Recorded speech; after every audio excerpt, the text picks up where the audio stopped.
Hey, what's up everybody? It's Marilyn Ford and welcome back to my channel. Today's video is going to be a story time video and it's going to be about a time that I had with a creepy producer, an experience that I had. And let's go ahead and get into the story. First, let me give you a little background. I met him at a venue in LA. It's called the Peppermint Club.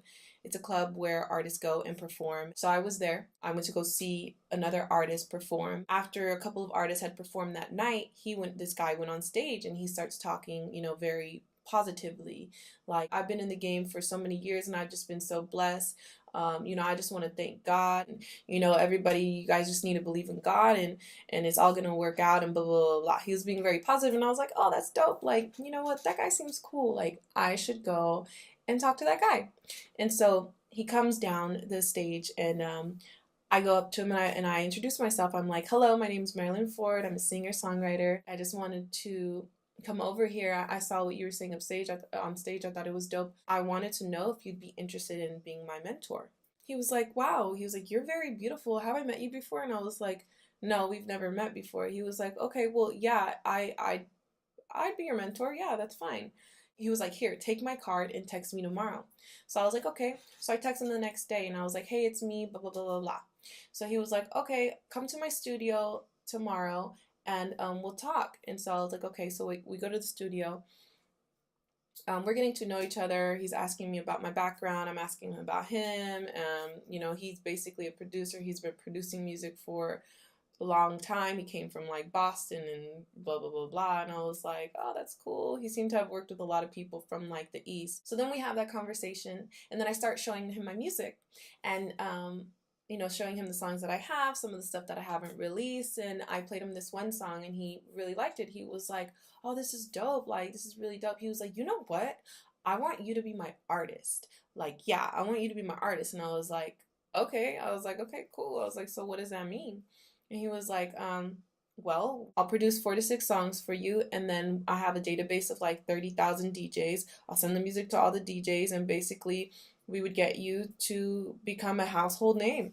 And I was like, okay. So we keep talking, and he basically starts like reading me. He was like, I could tell how you are when I met you. Like, I read you when I met you, and he was like, you're like this and you're not like this and you do this and you do that and you get tired or bored of people quickly. I was like, yeah. I was like, it was kind of weird because he was like super spot on.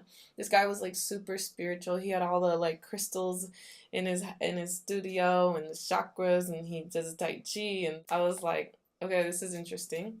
I was like, yeah, you're actually right. Like all that stuff that you just said is right. So he got a little deeper and I started getting a little emotional. I started like getting a little teary and so he came over and he gave me a hug. He was like, look, he's like, it's gonna be all right. He was like, you're very tense, like you're always very tense. Like you can just see it in the way you move. And so he started giving me like a little massage. I like massages, so I let him massage me. It was very like innocent. So I was like, okay, cool, this is fine. He also had asked me like later on, he was asking me about my personal life. He was like, do you have a boyfriend? What's your family like? I was like, no, I don't have a boyfriend. He was like, okay, cool, because boyfriends are a distraction. They could be a distraction, blah, blah, blah, blah. So I was like, okay. So I leave there, the studio that day. I was feeling good. I was like, oh, this could be cool. But I didn't want to get too excited because I know how it is. I know how people are. And I didn't want to get my hopes up for something that wasn't real. And so I knew that he thought that I was attractive, that he might see me as an opportunity to like pursue or something like that. I knew that that was a possibility. But I didn't give it much attention because it's kind of like that's always the deal whenever I meet like most men and most male producers. So I was just like, whatever. So that day passed. We kept in contact almost daily, maybe every couple days we were talking. And he was just talking to me and telling me, texting me like, you're very special. I'm going to make sure everything's okay. I make sure you're good. You're going to be taken care of. And I was like, okay, cool. I was like, thank you so much. Thank you for everything, you're doing for me. So a couple days later, we got back in the studio. There's a couple people coming through the studio now this time. There's a couple people there, musicians and other artists. So I'm there thinking that we're going to be working on my music. We literally worked on my music for 20 minutes out of the 3 hours that I was there. I was so annoyed. Like, why am I here if we're not working on my music? Like, I'm wasting time. Like, this is stupid. So eventually we started working on my music and I was just like, okay, cool. So we're working on my song. He has a pianist there and like the piano guy is like doing the piano thing and I'm singing with it and we're trying to make it work and flow together. And so I was singing the song. What was I singing? Let me see you work. Let me see you work. Let me see you putting in a little bit of work. I'm singing and then I'm sitting on the couch and I feel him come behind me and start massaging me. And I was like, I just kind of like stood stiff. So I got weird.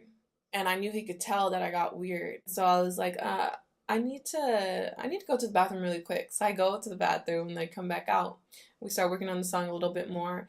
And then we stop because I don't know. He was just like, I'm gonna send you this music so you can work on it at home and then we can re-record it when you get back so you can get it like polished and nice. And I was like, okay, cool. So then I'm still thinking we're gonna work on more tracks. We didn't. And some other people came into the studio and they started showing him their music for some movie that they're supposed to be doing. And I was just like, okay, I'm just sitting there like, what the fuck am I here for? Like, this is stupid. So, the massage thing was kind of weird. I didn't want to freak out on him at the moment because he had his piano guy there and I didn't want to like cause a scene. I was like, I should just talk to him about this privately. So I waited till everyone left and I was like, hey, I want to talk to you. Um, your massages are cool and everything, but I can't have you, you know, just start massaging me, like I can't have you do that. And he was like, okay, that's fine. I was like, so we're good? He was like, yeah, we're good. He was like, look, I don't have an ego. I'm happy that you can be honest with me. So I left the studio that day, not feeling really sure about how things were going to go afterwards because I know he said, we're good, but I basically told him, don't touch me. You know what I mean? In a nice way. So there was that's the second time I went to the studio. Now after that, I was supposed to come back to the studio to finish that song that we were working on. However, things started changing. He all of a sudden became busy. He was out of town. He couldn't make the studio session. And then he kept, doing that more and more and more. Whereas before it was like, when can we get you in the studio? Can you come on this day? Are you free? Hey, what? And I was sitting there, I was like, damn. I was like, he played me. And I was mad. Oh, I was mad. I was so mad. I was so mad because this is a 40-something-year-old man bullshitting that he's going to be my mentor when he knew that he really wasn't going to be.